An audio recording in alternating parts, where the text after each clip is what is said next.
Hey boys and girls, chapter 6 today, called Summer Days. The early summer days on a farm are the happiest and fairest days of the year. Lilacs bloom and make the air sweet, and then they fade. Apple blossoms come with the lilacs, and the bees visit around among the apple trees. The days grow warm and soft, school ends, and children have time to play and to fish for trout in the brook. Avery often brought a trout home in his pocket, warm and stiff and ready to be fried for supper. Now that school was over, Fern visited the barn almost every day to sit quietly on her stool. The animals treated her as an equal. The sheep lay calmly at her feet. Around the 1st of July, the workhorses were hitched to the mowing machine, and Mr. Zuckerman climbed into the seat and drove into the field. All morning you could hear the rattle of the machine as it went round and round, while the tall grass fell down behind the cutter bar in long green swaths. Next day, if there was no thunder shower, all hands would help rake and pitch and load, and the hay would be hauled to the barn in the high hay wagon, with Fern and Avery riding at the top of the load. Then the hay would be hoisted, sweet and warm, into the big loft until the whole barn seemed like a wonderful bed of timothy and clover. So those are both types of hay, timothy hay and clover hay. It was fine to jump in and perfect to hide in, and sometimes Avery would find a little grass snake in the hay, and he would add it to the other things in his pocket. Boys and girls, if you hear a little chattering going by, the hummingbirds are very active today. So you may even see one zoom past me, behind me. That's usually their path from one feeder to the other, but you might definitely hear them chattering at each other. How funny. Early summer days are a jubilee time for birds. In the fields around the house, in the barn, in the woods, in the swamp, everywhere love and songs and nests and eggs. From the edge of the woods, the white-throated sparrow, which must come all the way from Boston, calls out, "Oh, Peabody, Peabody, Peabody." On an apple bough, the phoebe teeters and wags its tail and says, "Phoebe, Phoebe." The song sparrow, who knows how brief and lovely life is, says, "Sweet, sweet, sweet, sweet interlude, sweet, sweet, sweet, sweet interlude." If you enter the barn, the swallows swoop down from their nests and they scold you. "Chicky, chicky, chicky," they say. In early summer, there are plenty of things for a child to eat and drink and suck and chew on. Dandelion stems are full of milk, clover heads are loaded with nectar, and the frigid air is full of ice-cold drinks. Everywhere you look is life, even the little ball of spit on the weed stalk. If you poke it apart, it has a green worm inside it.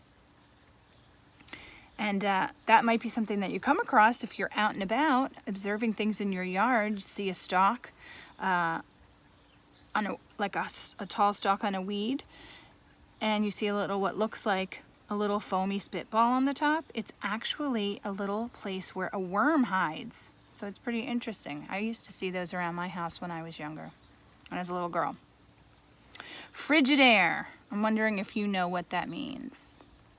Remember, this book was written almost 70 years ago.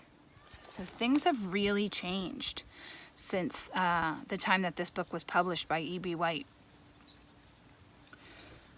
Frigidaire. There's actually still a Frigidaire company that exists now that makes these. But let's see, it says everywhere. It says the Frigidaire is full of ice-cold drinks. I bet that clue in the context gave you the answer.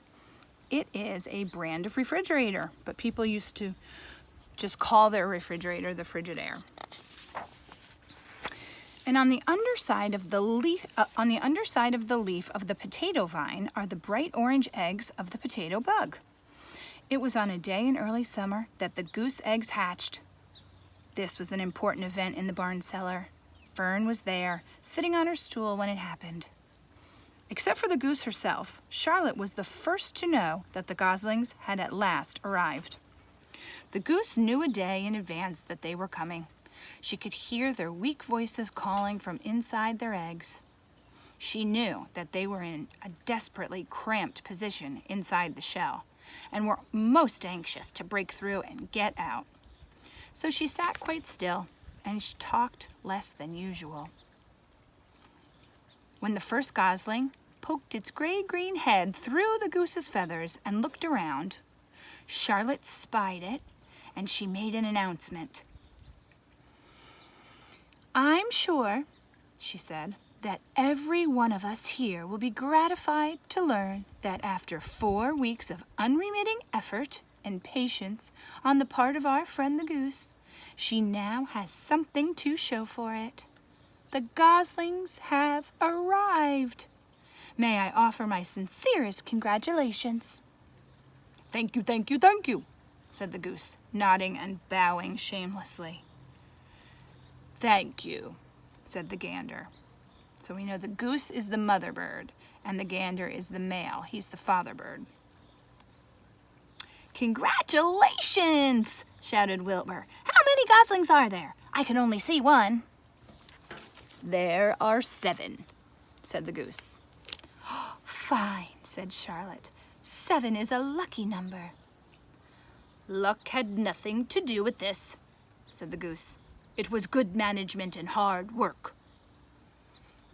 At this point, Templeton showed his nose from under his hiding place under Wilbur's trough.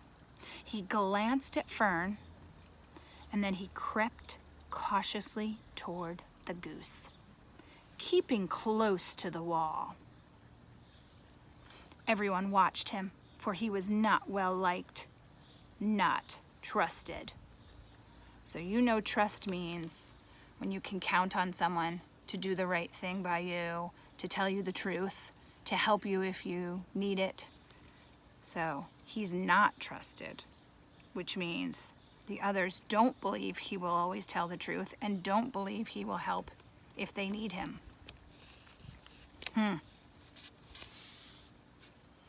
"Look," he began in his sharp voice. "You say you have 7 goslings. There are 8 eggs. What happened to the other egg? Why didn't it hatch?" "It's a dud, I guess," said the goose. "What are you going to do with it?" continued Templeton. His little round beady eyes were fixed on the goose. "You can have it," said the goose. "Roll it away and add it to that nasty collection of yours." Templeton had a habit of picking up unusual objects around the farm and storing them in his home. He saved everything. So there's an idiom, which is a type of figurative language, how we use it all the time today. So if you are a person who's kind of messy and you keep everything, even though you're not sure what you're going to do with it, there's a nickname for that. So it's called a pack rat. So if anyone has ever said to you, "Oh my goodness, you have so many things, you're like a pack rat," this is exactly what they mean. Rats like to collect things and take them down to their home underground or wherever they live and keep the things there. They're known to do it, so that's where that saying comes from. He saved everything. Certainly, said the gander. "You may have the egg, but I'll tell you one thing, Templeton. If I ever catch you poking your ugly nose around our goslings, I'll give you the worst pounding that a rat ever took." And the gander opened his strong wings and beat the air with them to show his power. He was strong and brave. But the truth is, both the goose and the gander were worried about Templeton. And Garth Williams created an illustration for this page. So there's Templeton with the dud